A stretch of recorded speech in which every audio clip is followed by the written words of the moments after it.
আসসালামু আলাইকুম ওয়া রাহমাতুল্লাহি ওয়া বারাকাতুহ। আমি আলোচনা রাখছি শেখ আব্দুর রহিম বিন আবু আহমদ টাঙ্গাইল। আজকে 115তম আলোচনা।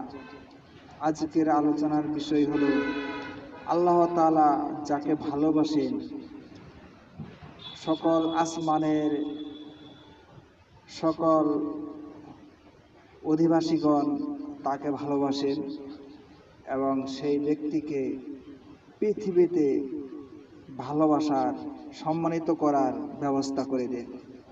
এই বিষয়ে একটি হাদিস বলবো ইনশাআল্লাহ। হাদিসটি সহিহ বুখারী আরবি প্রথম খণ্ড 456 পৃষ্ঠা, কিতাবু বাদিল খলকি, বাবু যিকরিল মালাইকাতি। যথাক্রমে আরবি বাংলা সহিহ বুখারী তাওহীদ পাবলিকেশনস, হাদিস নাম্বার 3209। ইন্নাল হামদালিল্লাহি ওয়াহদাহু ওয়াসসালাতু ওয়াসসালামু আলা মান লা নাবিয়্যা বা'দাহু, আম্মা বা'দ। حدثنا محمد بن سلام حدثنا مخلد أخبرنا ابن جريج أخبرني موسى بن عقبة عن نافع قال قال أبو هريرة عن النبي صلى الله عليه وسلم، وتابعه أبو عاصم عن ابن جريج أخبرني موسى بن عقبة عن نافع عن أبي هريرة عن النبي صلى الله عليه وسلم قال إذا أحب الله العبد। আবু হুরায়রা রাদিয়াল্লাহু তাআলা আনহু হতে বর্ণিত যে নবী সাল্লাল্লাহু আলাইহি ওয়াসাল্লাম বলেছেন,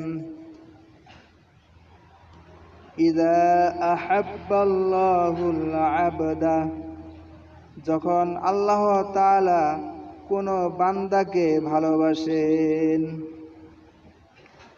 নাদা জিবরাইলা, তখন আল্লাহ তাআলা জিবরাইল আলাইহিস সালাতু ওয়াস সালামকে ডাকেন, ইন্নাল্লাহা ইউহিব্বু ফুলানান।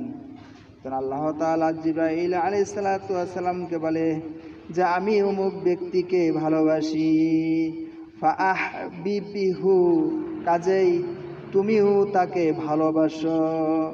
ফায়ুহিব্বুহু জিবরাইলু, তখন জিবরাইল আলাইহিস সালামও সেই ব্যক্তিকে ভালোবাসেন। ফায়ুনাদি জিবরাইলু ফি আহলিস সামাই, অতঃপর জিবরাইল আলাইহিস সালাতু ওয়াস সালাম আসমান বাসীকে ঘোষণা করেন, ইন্নাল্লাহা ইউহিব্বু ফুলানান। জিবরাইল আলাইহিস সালাতু ওয়াস সালাম আসমানের অধিবাসীদেরকে ডেকে বলেন, ঘোষণা করে বলেন যে আল্লাহ তাআলা ও ব্যক্তিকে ভালোবাসেন, ফাআহিব্বুহু। তখন জিবরাইল আলাইহিস সালাতু ওয়াস সালাম আসমানবাসীদেরকে বলেন, কাজেই সেই ব্যক্তিকে তোমরাও ভালোবাসো।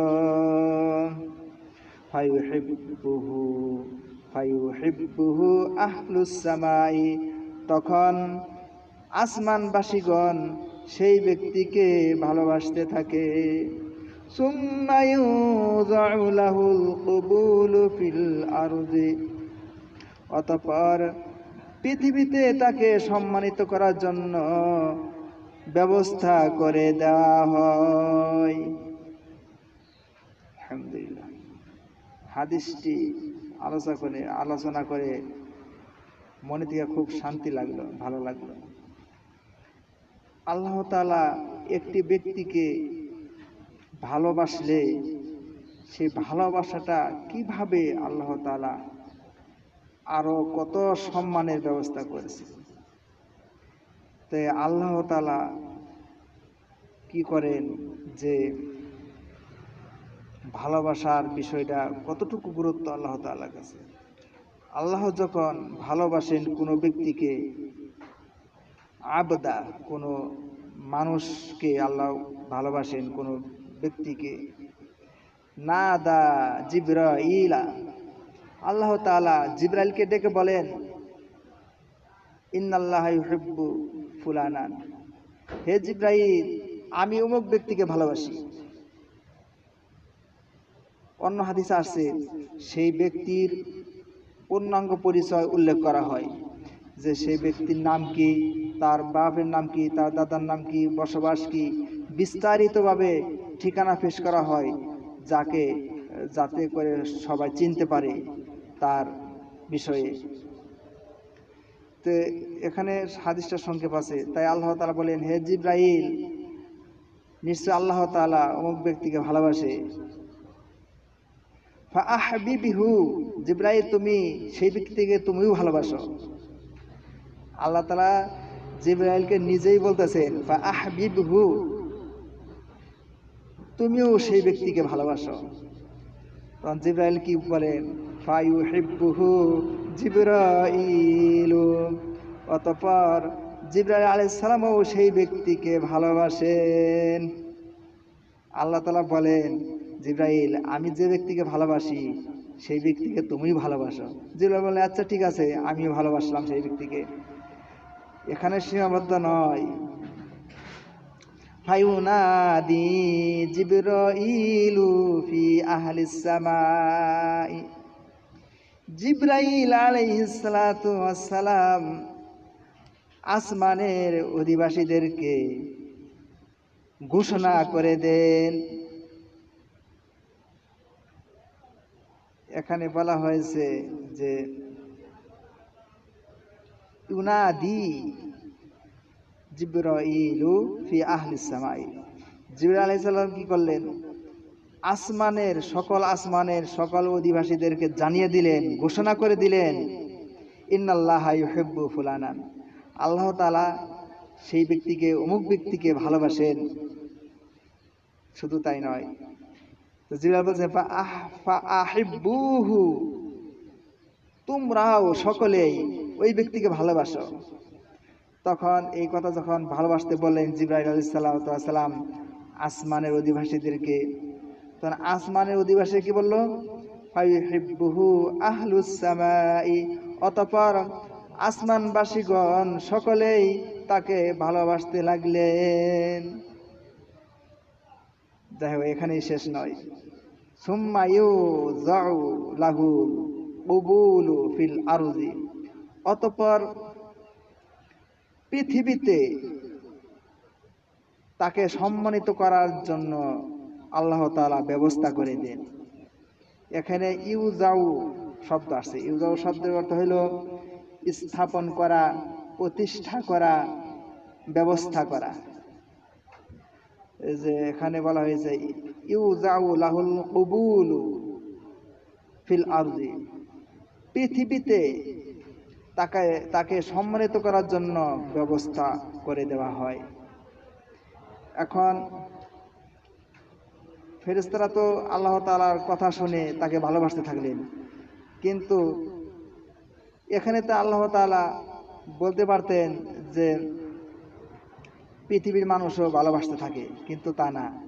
ফেরেশতাদের সাথে সাথে এই মানুষগুলো তাকে ভালোবাসবে না, এজন্য এখানে ওই শব্দ আসে নাই, যে মহাব্বতের হাব্বা শব্দটা আসে নাই। কারণ হলো পৃথিবীর মানুষ তো স্বার্থ ছাড়া তারা কি ভালোবাসে?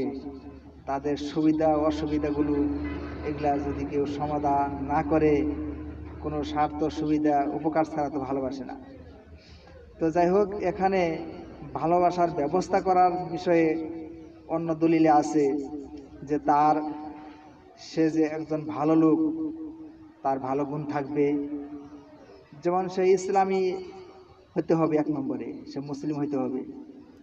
যারা জাহান্নামী, যারা আল্লাহ অসন্তুষ্ট, যাদের উপর পতিত হয়, তাদের বিষয় না।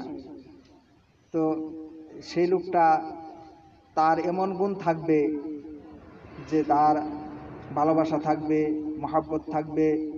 ইসলামী লোক যারা ইসলামের খেদমত করবে, তারা বুঝবে যে আমাদের একজন ইসলামিক দায়িত্ব প্রাপ্ত লোক পেয়েছি। এমনকি দান খয়রাত করবে, তারাও অভাবী লোকরা উপকৃত হবে, ক্ষমা করবে। ভুলকারী লোকরাও তাকে ভালোবাসবে। এমনকি কাফেরদের বিরুদ্ধে লড়াই করবে, তখন মাজলুম লোকেরাও তাকে ভালোবাসবে। এমনকি যারা ইসলামের অপব্যাখ্যা করে, উনি ইসলামের সঠিক ব্যাখ্যা দিয়ে ইসলামের শত্রু মুনাফিকদেরকে দমন করবে। যারা মুনাফিকদের দ্বারা আক্রান্ত, তারা সেই নেতাকে ভালোবাসবে। অর্থাৎ একটা মানুষ সে পরিপূর্ণ ভালো হওয়ার জন্য ইসলামী এবং যারা বিবেকবান আছে, অনেক আছে লোক বিবেকবান আছে, আর ইসলাম না মানলেও তারা বিবেক আছে, মানবতা বুঝে, একটা মানুষের বেঁচে থাকার জন্য তার যে এই হক আছে এইগুলো বিষয় বুঝে, তারাও কিন্তু ভালো লোককে ভালোই বলে। তো এইভাবে তাকে এমন গুণে গুণান্বিত করা হবে যে সব দিক দিয়ে মুসলিমরা তাকে সাহায্যকারী হিসাবে, উপকার হিসাবে পাবে। চিকিৎসার জন্য দরকার হয় বিভিন্ন ইসলামিক জ্ঞানে থেকে, হাদিস এবং কোরআন থেকে অনেক আমল আছে যেগুলো করলে বড় বড় এই গুনাহগুলো, এমনকি তার এই অসুখগুলো দূর হয়ে যায়। যেমন একটা আমল আছে, সে আমলটা সে করলো কিন্তু কাজ হচ্ছে না, কিন্তু ওই ব্যক্তি যখন বলবে এই আমলটা করো, তখন তার মানে আল্লাহর খুশি হইয়া তার জন্য ওরা বরকত হিসাবে আরোগ্য হবে। তো এই জন্য দেখা যায় যে একই চিকিৎসা একজনের দ্বারা আল্লাহ কবুল করেন না, আর একজনের দ্বারা কবুল করেন। যাকে আল্লাহ ভালোবাসেন তার দ্বারা আল্লাহ অনেক কিছু করেন। যাই হোক, হাদিসটা আমার সকাল সকালে আলোচনা করে আমার খুব ভালোই লাগলো। এরকম ভাগ্যবান ব্যক্তি যদি আমরা মুসলিমদের মধ্যে থেকে হতে পারি, সে যে কত ভাগ্যবান হবে এটা সে ভাষায় প্রকাশ করতে পারবে না, প্রকাশ করলেও প্রকাশ করা শেষ করতে পারবে না। যাই হোক, আল্লাহ তাআলা আমাদেরকে এই হাদিসের ভাগ্যবান হওয়ার জন্য তৌফিক দান করুন, আমরা সকলে বলি আল্লাহুম্মা আমিন। এই হাদিসের একটি শাব্দিক অর্থ আছে ওয়াজা, মানে স্থাপন করা, প্রতিষ্ঠা করা, ব্যবস্থা করা। তো যাই হোক, যে হাদিসের শব্দগুলো একটু কঠিন কঠিন লাগে সেই শব্দগুলোই আমি জানিয়ে দেই, আর যেগুলো সহজ সহজ সেগুলো বলি না। এ বলে আমি সংক্ষিপ্ত আকারে শেষ করছি। সুবহানাকা আল্লাহুম্মা বিহামদিকা আশহাদু আল্লা ইলাহা ইল্লা আনতা আস্তাগফিরুকা ওয়া আতুবু ইলাইক। আসসালামু আলাইকুম ওয়া রাহমাতুল্লাহ।